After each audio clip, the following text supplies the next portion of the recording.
여보세요? 예, 요런 표현 요즘에 듣기 힘듭니다. 그렇지 않습니까? 전화 통화하시는 분들보다는 문자 메시지나 SNS를 하면서 네 무슨 동입니다라고 전화 받던 시절 거의 뭐 옛날 드라마에 나오던 최근에 구직 포털 사이트 알바천국이 하나의 통계를 발표했는데요. MZ세대 10명 중에 3명이 전화 통화를 할 때 불안감을 느낀다고 합니다. 콜포비아라고도 하는데요. 야, 왜 그럴까요? 오늘 심리학 개론 시간에 상담 심리사이자 연세대 연구교수인 이현주 교수와 함께 콜포비아, 왜 요즘 사람들은 전화를 두려워하는지 살펴보죠. 안녕하세요. 네, 안녕하세요. 이현주 교수님은 그래도 전화하는 걸 즐겨 하시나요? 아니면 메신저가 더 편하세요? 저는 낀 세대인 것 같아요. 네. 그러니까 전화를 하다가 전화를 막 하고 있었던 세대에서 어떻게 보면 디지털 세대로 많이 넘어가게 되는 그런 지점에 딱 중간에 위치해 있는 것 같습니다. 그 중간. 네. 근데 요즘에 저도 이 아이템을 준비하면서 어저께 저희 회사에 있는 이제 젊은 직원들한테 물어봤거든요. 요즘에 네. 전화 많이 하느냐, 네. 전화하는 걸 정말로 불편해하느냐 물어보니까 네. 정말로 전화가 불편하대요.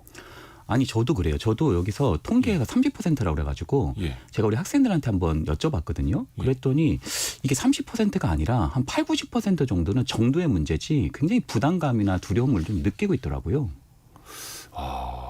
이게 저희 같은 40대 아닙니까? 그런데 네, 교수님도 네, 맞습니다. 한 40대 이상은 그냥 전화 받는 게 당연하고 네. 뭐 힘들게 이거 문자 메시지 써야 되고 그냥 네. 전화로 빨리 통화하고 끊지 뭐 이러는데 네. 젊은 세대들은 확실히 전화가 더 불편하다. 네. 이거를 표현하는 이제 단어라고 해야 될까요? 콜포비아라는 말도 생겼다고요. 네. 콜포비어가 그냥 어떻게 보면 전화를 두려워한다 그런 뜻이거든요. 예. 그러니까 우리가 문자라든지 SNS라든지 또 디지털 세대로 넘어가게 되면서 그것에 익숙해지게 되잖아요. 네.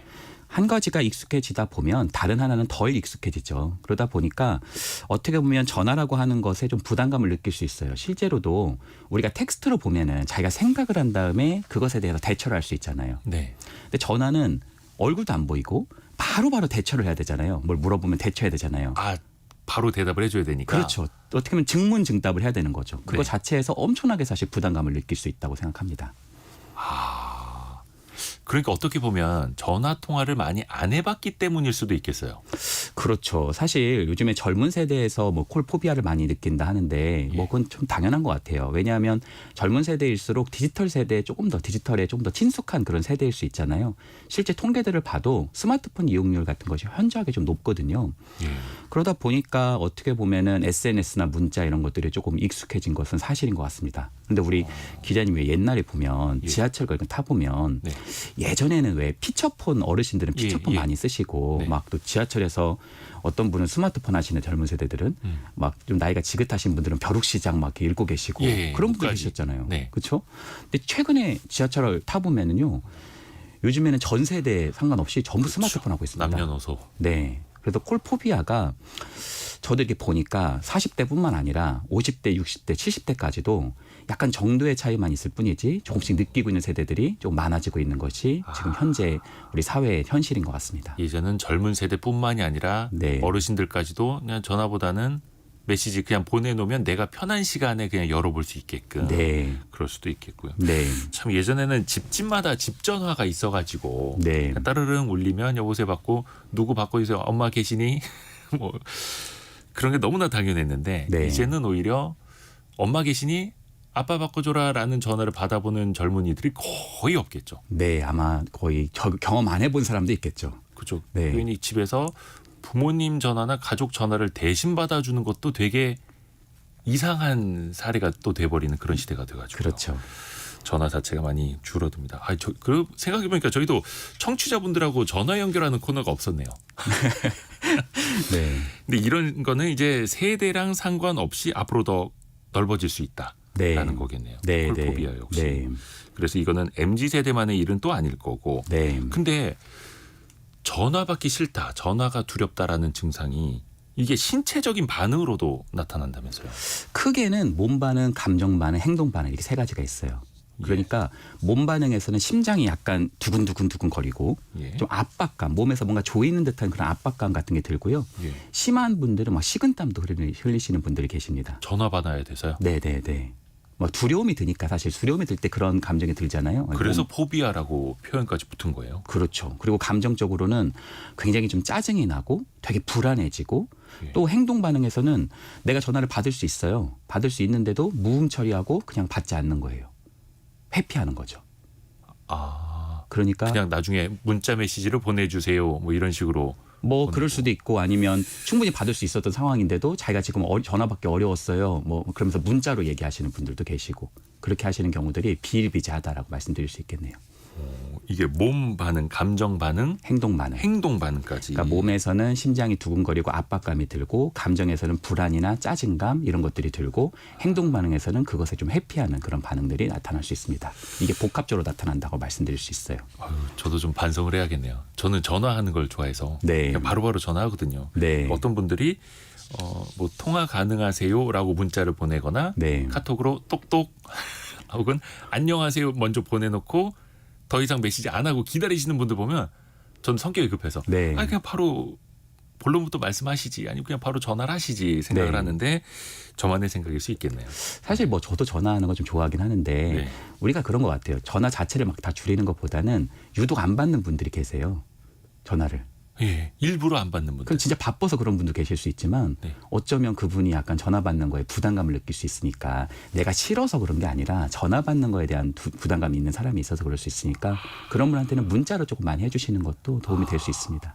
그러니까 저 같은 경우는 이제 기자다 보니까 취재원들한테 전화 정말 많이 하는데 네. 상대방이 내 전화를 안 받고 네. 분명히 부재중 전화가 떠 있을 텐데 네. 콜백이라고 하죠. 네. 전화를 다시 되돌려서 주지 않으면 날 무시하나? 왜 이렇게 쉽지? 막 네. 이런 생각을 이제 하거든요. 네. 근데 그게 아니라 그냥 전화 자체가 부담될 수도 있겠다. 아니 어떤 학생은 아. 부모님 전화도 부담된대요. 예? 그러니까 엄마하고 내가 대화하는 건 괜찮은데 네. 전화 오면 되게 부담되고 그 받기가 힘들어진다고 하더라고요. 그래요? 네. 용돈 떨어지면 먼저 전화할 텐데. 뭐 그러면 또 이제 그럴 수 있겠죠. 우리 박민욱님도 저는 54세인데도 전화가 부담돼요. 네. 제가 자유롭게 중단하기가 어려워서요. 네. 이렇게 생각하시는 분들도 계시네요. 그렇죠. 끊고 싶은데 네. 상대방이 계속 말하고. 네. 그러면 이걸 어떻게 해야 될까요? 이거를 꼭 극복을 해야 될까요? 또 어떤 분들은 뭐 이메일이나 카톡이나 메신저 하면 되는 것 아니냐 또 이렇게 생각하실 수 있을 텐데 이게 어떻게 극복을 해야 되는 과제입니까? 앞으로는 아마 문자나 SNS로 많이 넘어가질 것 같아요. 의사소통의 수단 자체에서 그런 부분이 좀 대세가 되는 것 같습니다. 그리고 또 전화를 받는 게 의사소통에서 난이도가 가장 높은 거예요. 네. 어떻게 보면 얼굴도 안 보이고 청각으로만 들으면서 즉시 어떻게 보면 응답해야 되는 거잖아요. 근데 문제는 여전히 전화로 응답하는 것들이 또 전화로 소통하는 것이 굉장히 중요한 의사소통의 한 수단이라는 측면에 있고요. 또 다른 측면에서는 이런 것을 우리가 계속 회피하다 보면 대면에서 만나는 것 자체도 좀 두려워질 수 있다라고 말씀드릴 수 있어요. 그래서 사실은 의사소통이라는 게 단순히 어떤 정보 전달이 아니라 교감이나 뭐 시각이나 촉각이나 그렇죠. 이런 복합적 과정에 있다라는 것이 또 한 측면일 수 있을 것 같습니다. 그렇죠. 의사소통인데 의사소통은 그냥 글로만 되는 게 아니지 않습니까? 네. 1918님이 저희 세 딸들도 전화를 하면 문자로 하라고 해요라고 유유 이렇게 보내주셨는데 네. 그렇습니다. 근데 또 어르신들한테 부모님들한테는 그래도 안부 전화 드리는 게 또 맞고 또 네. 그런 걸 또 네. 좋아하시니까요. 되게 많은 분들이 공감을 해주시네요. 네. 네. 문자 메시지가 갑자기 막 쏟아지고 있습니다. 조영숙님도 네. 50대도 전화 말고 카톡이 편하다고. 네. 그리고 7925님은 고객 집에 전화 놓고 방문해야 하는데 전화를 안 받으시는 경우가 요즘 너무 많습니다. 네. 맞습니다. 이게 업무상으로도 그렇고 한데 네. 그냥 모르는 전화 아예 안 받는 분들도 많죠. 네, 맞습니다. 물론 그게 어떤 스팸일 수도 있는데 네. 필요한 전화일 수도 있는데 그냥 전화는 안 받는 분들 정말 많다. 네. 근데 이게 업무상 정말 꼭 필요할 수도 있는데 이걸 어떻게 좀 개선을 한다면 네. 필요에 의해서 개선을 해야 된다면 네. 어떻게 하는 게 좋을까요?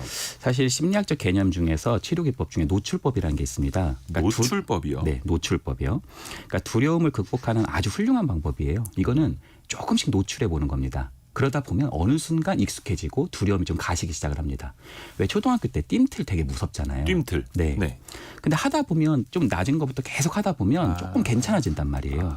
네. 그러니까 어떻게 보면 전화를 우리가 좀 해봐야 되는 상황이라면 어떻게 보면은 오후 1시에서 2시 사이에는 좀 전화를 걸 수 있는 타이밍들을 만들어서 오후 1시쯤 전화 드려도 될까요? 해서 그 시간 동안에 전화를 해본다든지 아니면 받는 것만 하기보다는 적극적으로 먼저 조금 해본다든지 아니면 전화해도 괜찮은 사람이 있어요. 진짜 전화 받기 힘든 분이 계시고 예. 그중에서도 진짜 식은땀까지 나오는 분이 계시고 어떤 분은 조금 받기 좀 까다로우신 분이 계시고 그러니까 상대방에 따라서. 네, 그러니까 낮은 허들, 소위 전화를 좀 그래도 받을 수 있는 분부터 조금은 노출을 많이 해보시는 것도 하나의 방법이다 이렇게 말씀드릴 수 있습니다. 조금 편한 사람부터. 네. 아하.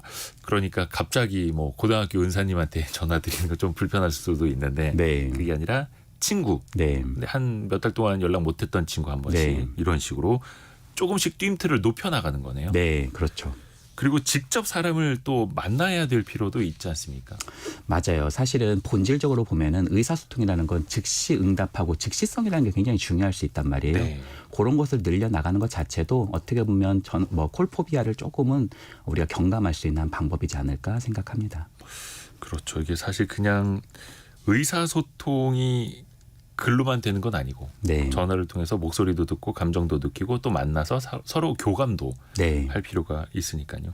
강신광 님도 저도 40대인데 초등학교 때부터 전화 거는 거에 부담이 있었습니다. 전화 걸기 전 시뮬레이션을 여러 번 하고 걸 때가 많습니다. 네, 아직도 전화하기가 싫습니다. 이런 분들이 있는데 꼭 필요할 때는 그래도 전화를 할 수 있게끔 우리 이현주 교수님이 말씀해 주신 것 시간을 정해서 하거나 먼저 조금 편한 상대에게 전화를 해보거나 실제로 만나서 대면해 보거나 네, 오늘도 많이 배웠습니다. 네, 연세대 이현주 연구 교수였습니다. 고맙습니다. 네, 감사합니다. 감사합니다. 자, 2부 때는요. 요즘에 AI 많이들 활용을 하시는데요. 그래도 아직까지 직접적으로 써보기엔 좀 어려운 게 남아있죠. 그래서 그 AI를 활용하는 AI 활용 팩서 준비해봤습니다. 뉴스 듣고 10시 5분에 저희 금방 다시 돌아올게요.